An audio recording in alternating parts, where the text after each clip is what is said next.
comenzamos el capítulo 2 de Tito.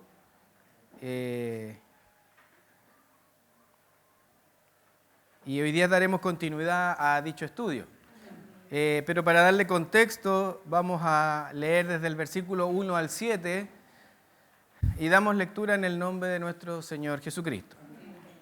Dice así: pero tú habla lo que está de acuerdo con la sana doctrina, que los ancianos sean sobrios, serios, prudentes, sanos en la fe, en el amor, en la paciencia.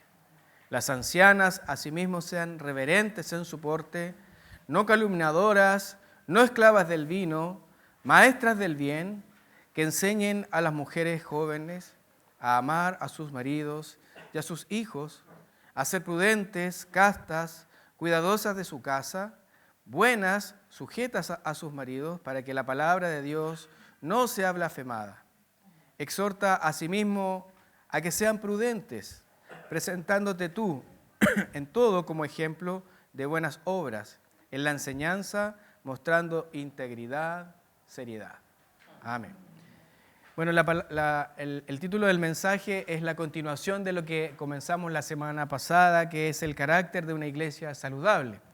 Y debemos entender que a la luz de la palabra, en el libro de Génesis, nos muestra que después de la caída del hombre en el huerto del Edén, en el versículo 7 del capítulo 3 de Génesis, dice que al conocer a Adán y Eva que estaban desnudos, se cosieron hojas de higuera como delantales para cubrirse. Esos delantales no les ayudaban mucho porque no eran los vestidos adecuados que tenían que usar Adán y Eva. Y esto se convierte en una ilustración de la realidad que el hombre no tiene la capacidad de lidiar con la vergüenza de la desnudez causada por el pecado. Desde Génesis hasta el Apocalipsis, la desnudez se usa para graficar nuestra bancarrota espiritual. Nuestro pecado nos cubre solamente de lodo con sucios delantales que no nos hace dignos para presentarnos en la presencia del Rey. Imagínese un mendigo, ¿cierto?, que está desnudo, un mendigo que está sucio y que no se ha bañado por meses y que tiene que entrar en la presencia del Rey.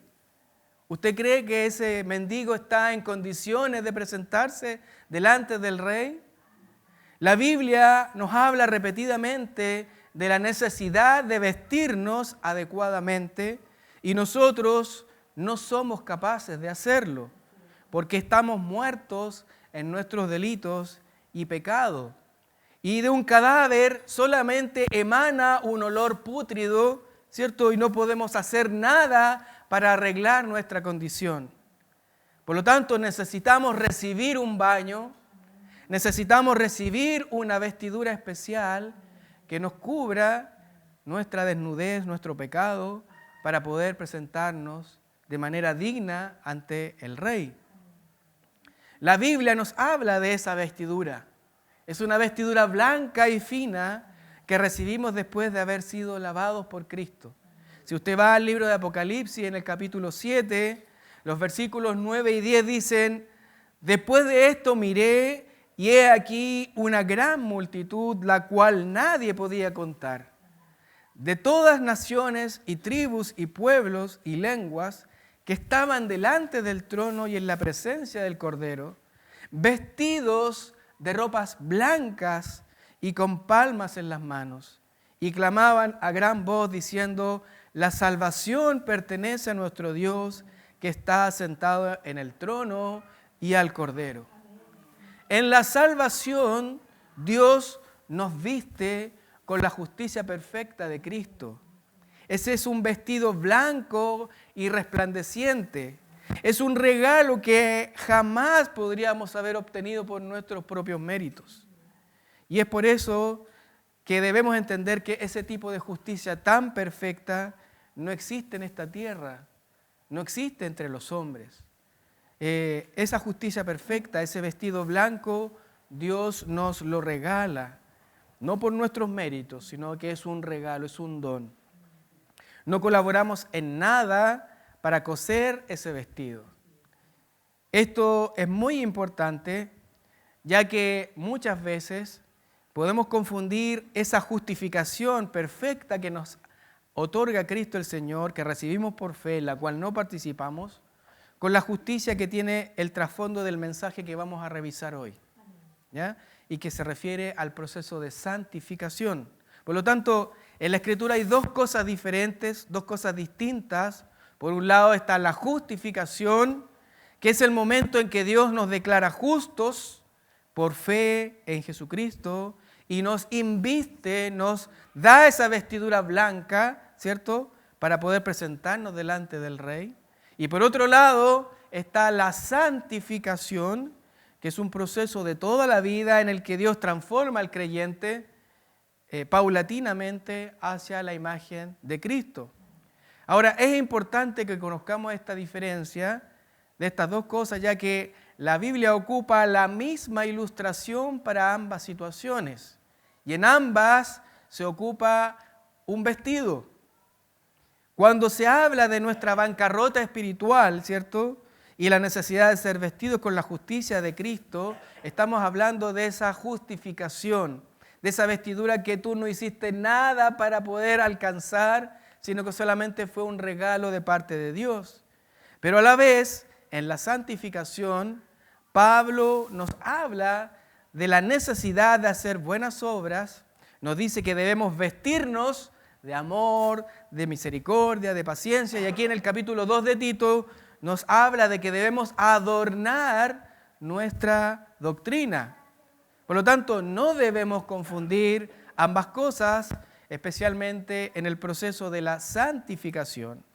No podemos pensar, por ejemplo, que con nuestras obras podemos mejorar o podemos blanquear más ese vestido que hemos recibido de parte de Cristo, porque no hay nada que pueda arreglar ese vestido perfecto, porque no hay nadie que tenga esa justicia perfecta en medio de nosotros. Son dos realidades diferentes. La justicia perfecta de Cristo no puede ser mejorada, pero el vestido de la santificación, ahí es donde debemos preocuparnos, ¿cierto?, con temor y temblor.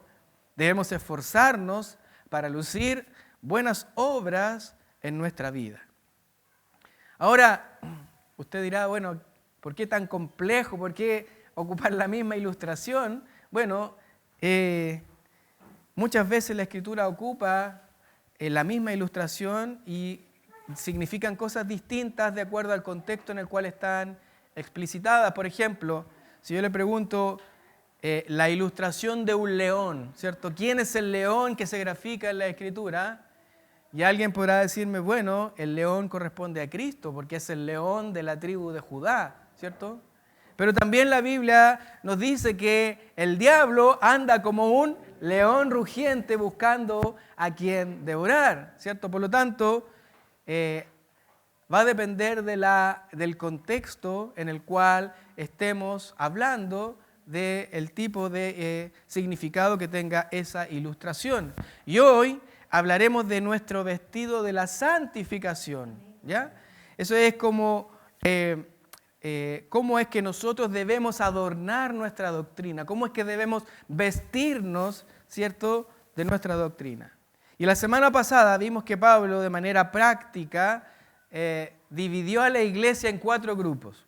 En otras partes de la Escritura, ¿cierto?, es mucho más específico y le da instrucciones a los maridos, a las esposas, a los padres y a los hijos, a los amos y a los siervos. Bueno, pero ahora él dijo, bueno, ahora vamos a dividirnos en 4 y dijo que estaban divididos por su género y por su edad.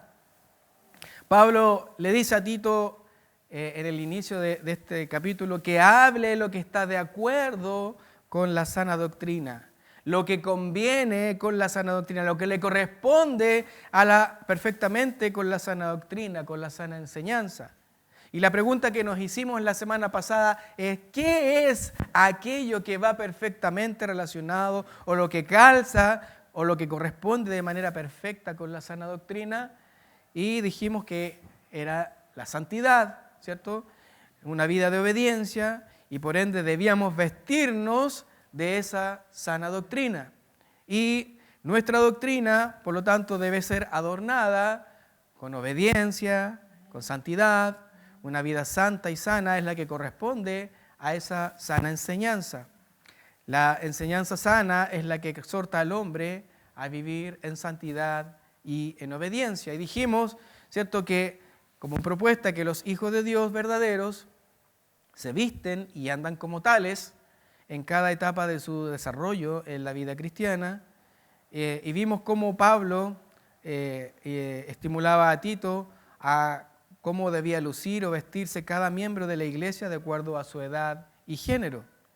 Y dijimos que de esos 4 grupos estaban divididos en ancianos, ancianas, las mujeres jóvenes y los hombres jóvenes, ¿cierto? Y la semana pasada vimos los ancianos y las ancianas, ¿cierto? Los ancianos que debían ser sobrios, serios, prudentes y sanos. Y las ancianas que debían ser reverentes, no esclavas del vino, no chismosas, maestras que enseñen a las más jóvenes. Y hoy vamos a seguir con nuestra temática y corresponde la instrucción para las mujeres más jóvenes, ¿cierto? Y el versículos 4 y 5 dice que enseñen, hablando a las ancianas, ¿cierto? Le dice que enseñen a las mujeres jóvenes a amar a sus maridos y a sus hijos, a ser prudentes, castas, cuidadosas de su casa, buenas, sujetas a sus maridos, para que la palabra de Dios no sea blasfemada. Hay 7 aspectos ahí en la instrucción. Número 1, que amen a sus maridos. Número 2, que amen a sus hijos. Número 3, que sean prudentes. Número 4, que sean castas. Número 5, que sean cuidadoras de sus casas. Número 6, que sean buenas. Y número 7, que sean sujetas. ¿Cierto? Es claro que no todas las mujeres jóvenes están casadas, ¿cierto?, y tienen hijos, pero Pablo escribe asumiendo que la gran mayoría de este grupo etario sí lo está, ¿ya? No es pecaminoso quedarse soltero, como lo vemos, por ejemplo, en la carta de Pablo a los Corintios, en 1 Corintios 7, 8 y 9, pero Pablo aquí instruye a las mujeres más jóvenes que sí lo están, ¿ya? Y este pasaje es uno de los más malinterpretados y despreciados por parte de aquellos que son agresores del liderazgo bíblico. Es tal vez una idea, una ideología conocida como el feminismo, ¿cierto?, la que arrastra ideas al interior de la iglesia para catalogar este pasaje de sexista y que es una fuente de limitación de la libertad.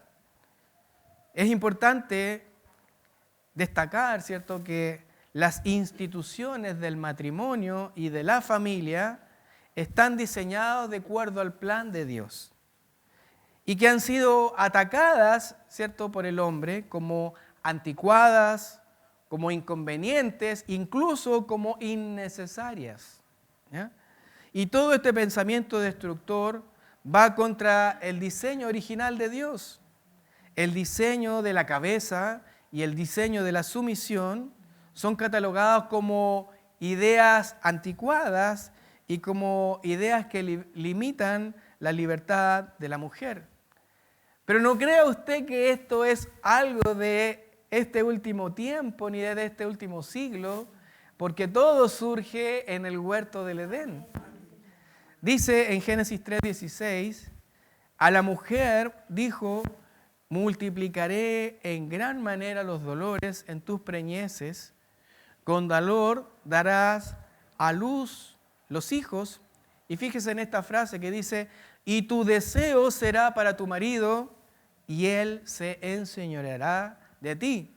Bueno, ese deseo no es un deseo sexual, ese deseo no es un deseo psicológico, sino que ese deseo es el deseo de usurpar el lugar del hombre como cabeza, como autoridad de la familia, y como consecuencia la oposición dura, opresora, déspota, ruda de parte del hombre.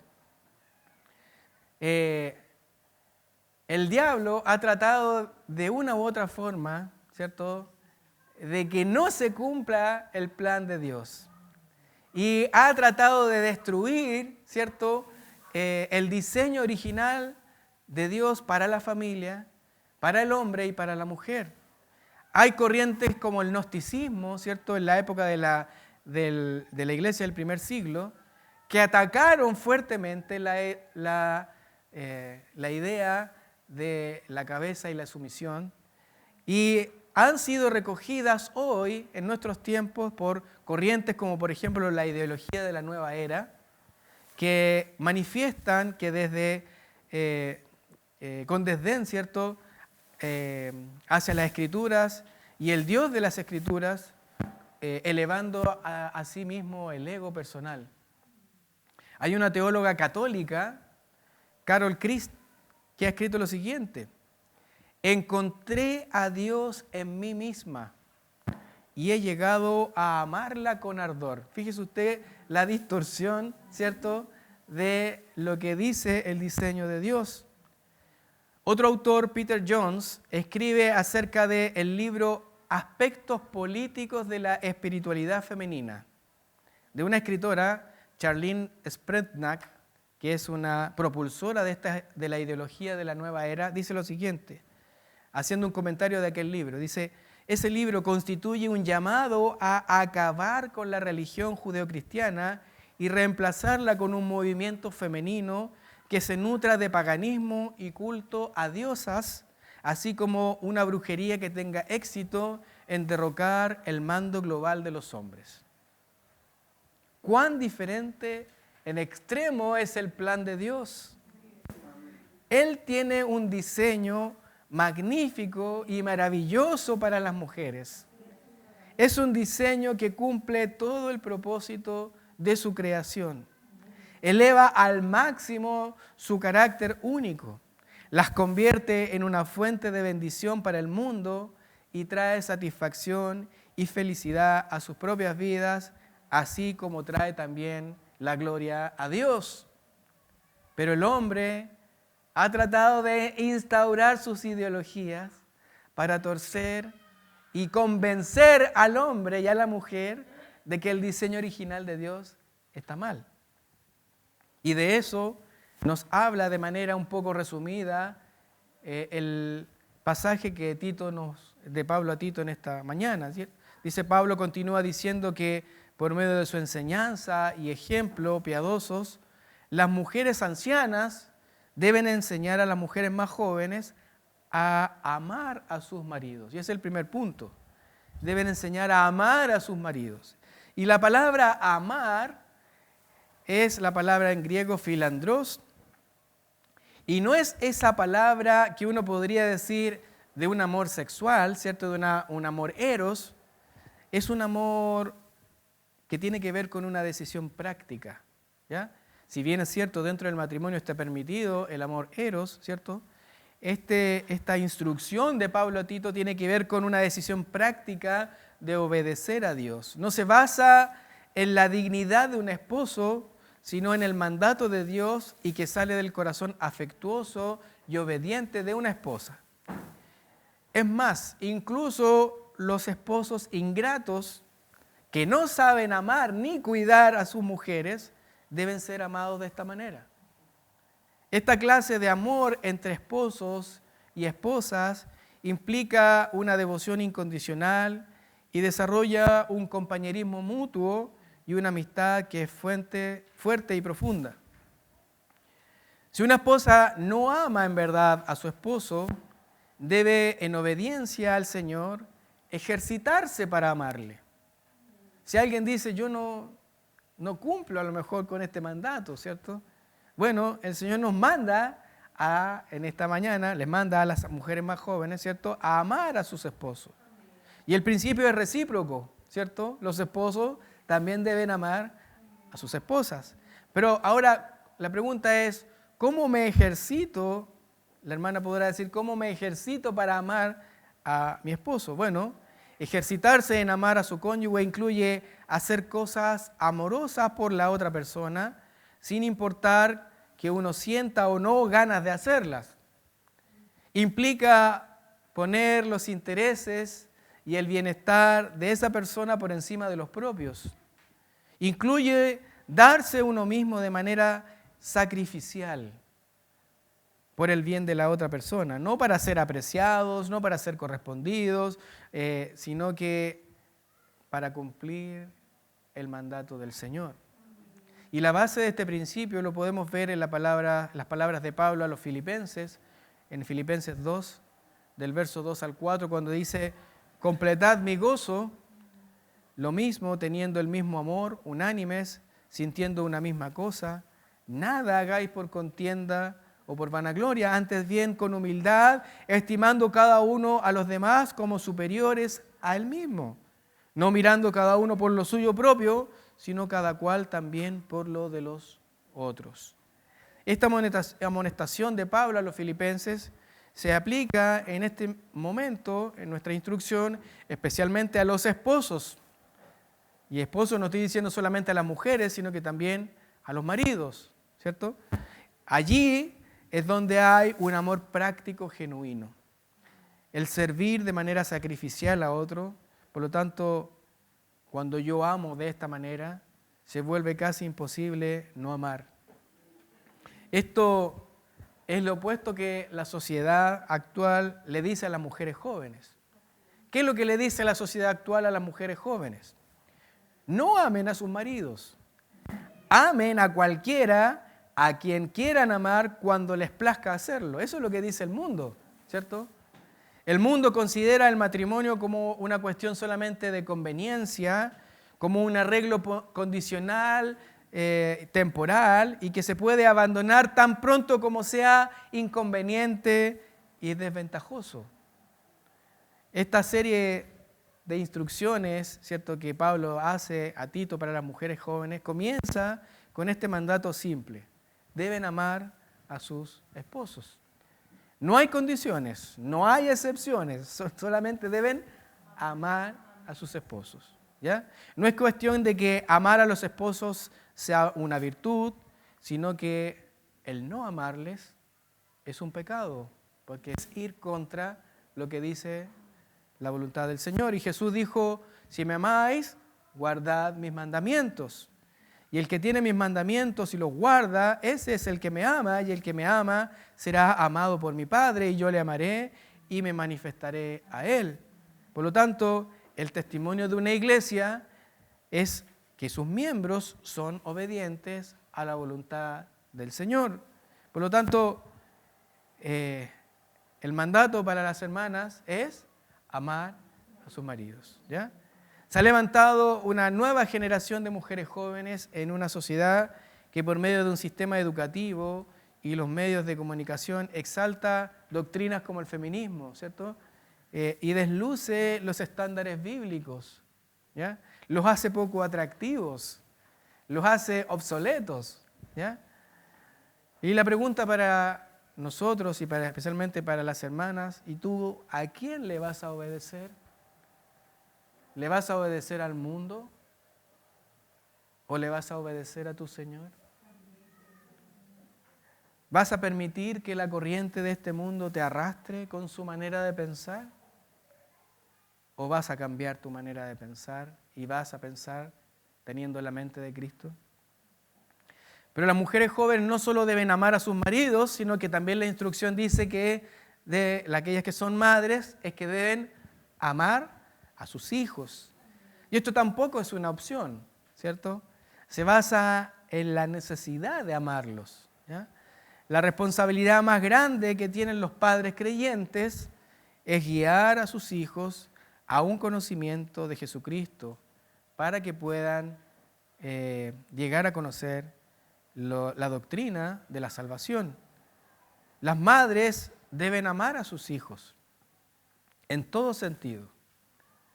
En sentido práctico, en sentido físico, en sentido social, en sentido moral, pero especialmente en sentido espiritual.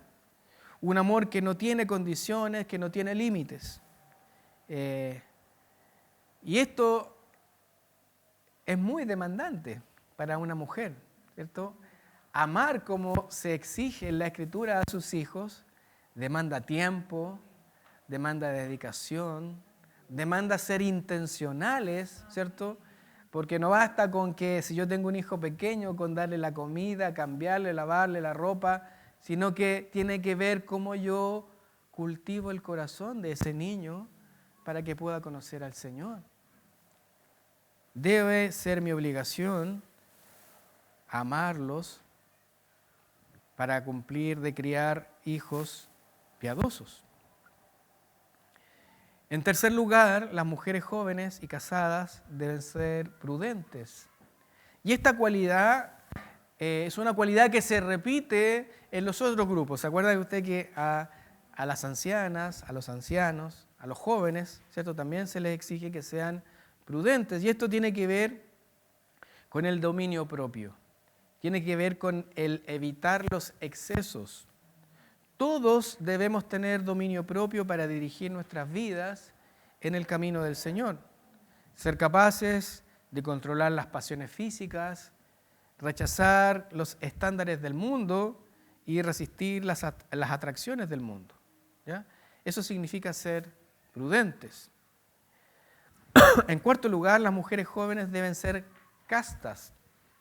La palabra es agnos en el griego original y se refiere a la pureza moral. Y en este contexto especialmente a la pureza sexual y a la fidelidad marital. En 1 Timoteo, capítulo 2, versos 9 y 10, en el mismo contexto Pablo le habla a Timoteo diciendo: asimismo que las mujeres se atavíen de ropa decorosa, con pudor y modestia, no con peinado ostentoso, ni oro, ni perlas, ni vestidos costosos, sino con buenas obras, como corresponde a mujeres que profesan piedad. La palabra pudor en ese texto se refiere al control moral, a mantener bajo sujeción las pasiones, en especial las pasiones de tipo sexual. Por lo tanto, no es bueno que las mujeres jóvenes, por ejemplo, anden en fiestas con otros hombres exponiéndose, ¿cierto? Sino que deben ser pudorosas. Y la modestia se refiere a un sentido saludable de vergüenza frente a decir cualquier cosa, hacer cualquier cosa o vestirse de cualquier manera que pueda provocar a la lujuria en un hombre. Eso significa ser castas. En quinto lugar, las mujeres jóvenes casadas deben ser cuidadosas de su casa. Yo creo que es una de las cosas más difíciles de hacer para las esposas contemporáneas, ¿cierto? Sentirse satisfechas como amas de casa, ¿ya? Según el pensamiento de este mundo, ¿cierto? Y lo mismo que hablábamos de la corriente feminista, quedarse en la casa es una forma de servidumbre impuesta por el hombre, ¿ya? Yo me imagino, ¿cierto?, que ser cuidadora de la casa en la iglesia del primer siglo no debe haber sido pasar la aspiradora 1 o 2 veces a la semana, ¿cierto? O tener una lavavajillas, ¿cierto?, que le echara... No, significaba criar animales, ¿cierto?, ordeñar los animales, alimentar los animales, ir al pozo para sacar agua, ¿cierto? Y esas eran labores de las mujeres jóvenes, ¿cierto?, que tenían que estar al cuidado de sus casas, ¿ya? Por varios años en Estados Unidos y por diversas razones, entendemos que no todas las realidades son las mismas, ¿cierto? Más del 50% de las madres de hijos pequeños tenían un trabajo fuera de la casa. El porcentaje era mucho mayor para mujeres con hijos mayores de edad. Pero en el año 2000, ya el 90% de las mujeres entre 16 y 65 años trabajaba fuera de la casa. Vuelvo a repetir, no todas las condiciones son similares, ¿cierto? Sin embargo, el problema es que los hijos pequeños en esos casos pasan muchas horas del día con adultos que no son sus padres, con abuelos, con cuidadores, en instituciones, diversas formas, ¿cierto? De ellos reciben parte de su formación o dejan de recibirla. Y ese es el problema, que muchos de esos niños dejan de recibir la formación que debieran recibir de sus padres. ¿Ya? Las estadísticas se vuelven aún más aterradoras con el aumento exponencial de las aventuras extramaritales con las mujeres que trabajan fuera del hogar. Y esto es lógico simplemente por el hecho de pensar que están más expuestas. ¿Ya?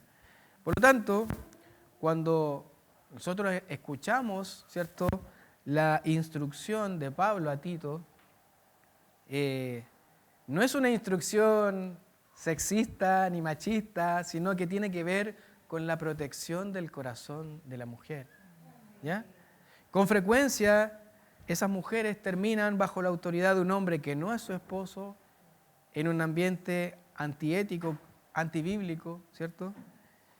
Entendemos que no es pecaminoso que la mujer tenga un trabajo razonable, pero debe entender que su máxima prioridad siempre debe ser su hogar. Su hogar es su campo de acción, es su lugar de protección de influencias mundanas. Es el lugar donde puede suministrar las mejores expresiones de amor tanto a su esposo como para sus hijos. Las mujeres que deciden cumplir este mandato no son víctimas según la cataloga este mundo, ¿cierto? Las verdaderas víctimas son aquellas mujeres que han sido engañadas por estas ideologías feministas, antibíblicas y satánicas acerca de liberarse de Dios y del hogar. Y la pregunta, ¿cierto?, es, ¿y tú qué escogerás? Eso es una pregunta difícil de responder, ¿cierto? ¿Vas a escoger lo que dice la Escritura o vas a seguir la corriente de este mundo? En sexto lugar, las mujeres jóvenes deben ser buenas. Y buenas significa ser amables, consideradas, amistosas, comprensivas, incluso con aquellos que no merecen ese trato. Ser buena equivale a ser semejante a Dios, porque dice la Escritura en Lucas 6:35, porque Él es benigno para con los ingratos y malos. Pablo amonesta a los creyentes en Efesios 4:32, antes sed benignos unos con otros, misericordiosos, perdonándoos unos a otros, como Dios también os perdonó a vosotros en Cristo. Eso es ser buenas. Y en séptimo y último lugar, las mujeres casadas deben ser sujetas a sus maridos. Ya Pablo había dicho en Efesios 5, 22, 24, dice que las casadas estén sujetas a sus propios maridos, como al Señor, porque el marido es cabeza de la mujer, así como Cristo es cabeza de la iglesia, la cual es su cuerpo y Él es su Salvador. Así que como la iglesia está sujeta a Cristo, así también las casadas lo estén a sus maridos en todo. Por lo tanto, es un mandato no solamente para las mujeres jóvenes, sino que es un mandato general para todas las casadas. Bueno, y la pregunta que nos podríamos hacer, ¿cuál es el propósito de tanta instrucción para los ancianos, para las ancianas, y en esta sección para las mujeres jóvenes? Y el texto lo dice, nuestro versículo de esta mañana dice, para que la palabra de Dios no sea blasfemada. ¿Ya? Siempre que se hace lo que Satanás quiere, sin importar lo que sea, la gloria del Señor es afrentada. Y su palabra es blasfemada y deshonrada.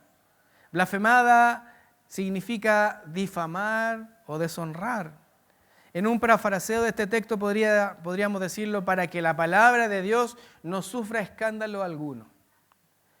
El mundo lamentablemente juzga el Evangelio, que es el corazón de la palabra de Dios, por el carácter de las personas, por lo que creen y por lo que afirman de haber sido transformadas, ¿cierto?, por la palabra. Si nosotros podemos ver algunos ejemplos bíblicos, por ejemplo, después de cometer adulterio y participar en la muerte del marido de Betsabé, Urías, el Señor le dijo a David, por el profeta Natán, en 2 Samuel 12, 9 al 11, ¿por qué pues tuviste en poco las palabras de Jehová, haciendo lo malo delante de sus ojos? A Urías Heteo heriste a espada y tomaste por mujer a su mujer, y a él lo mataste con la espada de los hijos de Amón. Por lo cual ahora no se apartará jamás de tu casa la espada, por cuanto me menospreciaste y tomaste la mujer de Urías Heteo para que fuese tu mujer. Así ha dicho Jehová, he aquí yo haré levantar el mal sobre ti de tu misma casa y tomaré tus mujeres delante de tus ojos y las daré a tu prójimo, el cual yacerá con tus mujeres a la vista del sol.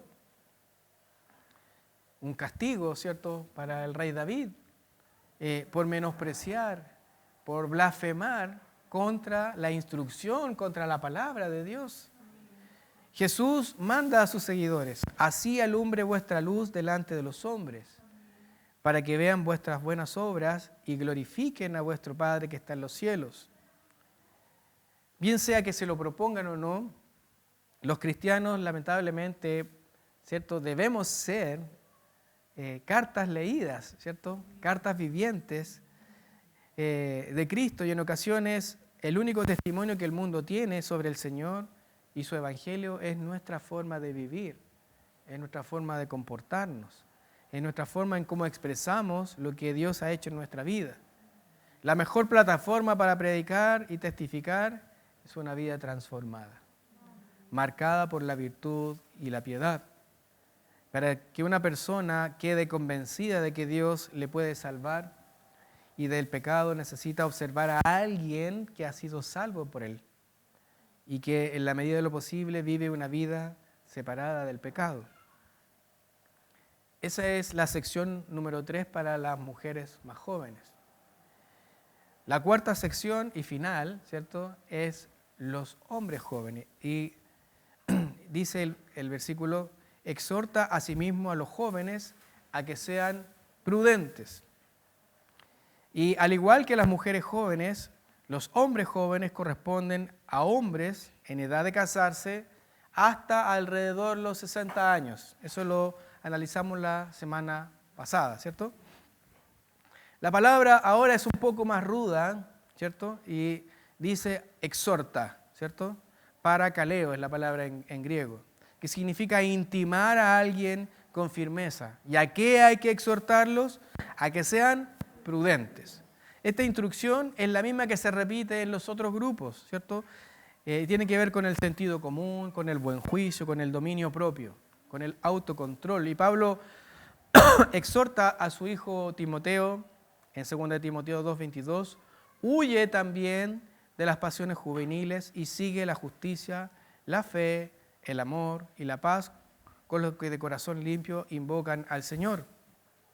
Y Pedro también lo hace en la misma línea a los jóvenes. Igualmente, jóvenes, estad sujetos a los ancianos y todos sumisos unos a otros, revestidos de humildad, porque Dios resiste a los soberbios y da gracia a los humildes. Los hombres jóvenes deben ser prudentes en todas las cosas, ya que con frecuencia tienden a ser más impulsivos, tienden a ser más apasionados, más ambiciosos y a veces un poco arrogantes, ¿ya? Por eso es que debe ejercer el autocontrol y mostrar sensatez, el buen juicio en todo.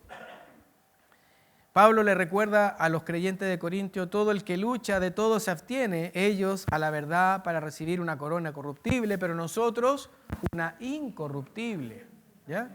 El autocontrol equivale a ser prudentes y el dominio propio como tal es una manifestación del fruto del Espíritu, ¿cierto? Por tanto, los cristianos, con la ayuda del Espíritu Santo, están capacitados para tener el dominio propio en todas las áreas de su vida. Alguien podrá decir: los varones jóvenes son los que más instrucción necesitan, ¿cierto? ¿Por qué Pablo solamente les manda a hacer una sola cosa y a las mujeres les mandó a hacer 7? Bueno, la respuesta es que Tito también es un hombre joven, ¿ya? Y el consejo que él le da a Tito también es aplicable a la vida de los más jóvenes. Así que los más jóvenes no nos quedemos así con la idea de que con una sola, no. sino que la próxima semana comenzaremos a analizar estos consejos que van para Tito, ¿cierto? Que debe ser ejemplo, ¿cierto? En todo, ¿ya? Ese consejo también va para los más jóvenes, ¿ya? Por lo tanto, como conclusión, ¿cierto?, de esta mañana, es que todos debemos vestirnos de la sana doctrina para adornar nuestra teología. Como dijo Pablo a los Colosenses, en Colosenses 3:12, vestidos pues como escogidos de Dios, santos y amados, de entrañable misericordia, de benignidad, de humildad, de mansedumbre, de paciencia. Y vuelvo a repetir lo que dije al comienzo, esta vestimenta no es la justicia perfecta que tú recibiste al momento de la justificación, ¿cierto? Esa vestimenta es un blanco resplandeciente que nadie puede hermosear más porque ya es perfecta. No hay justicia mejor que la de Cristo el Señor. Esta vestimenta a la cual Pablo nos instruye es el proceso de santificación progresiva que debe estar moldeándose desde el momento en que creímos hasta que nos muramos. Nadie va a alcanzar la perfección en esta vida. Todos los días el Señor nos va moldeando. El punto es que si eres un escogido de Dios, pórtate como un hijo de Dios. Nuestra teología no solo se cree, no solo es teórica, sino que debe ser práctica, ¿ya? Nuestra vida práctica debe expresar lo que creemos. No es que debemos mejorar nuestra salvación, nuestra vestimenta, se refiere a lucir lo que somos en un mundo caído y contrario a Dios. Y la pregunta final es, ¿y tú cómo vas a vivir tu vida práctica? ¿Te vas a vestir de tu teología?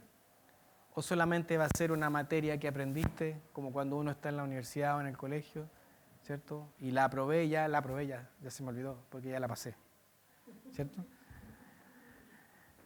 Vivamos vidas que corresponden a la doctrina que afirmamos, para que Dios reciba la gloria y el Evangelio no sea blasfemado entre otros. Ese es el consejo para esta mañana. Le invito a que oremos delante de la presencia del Señor.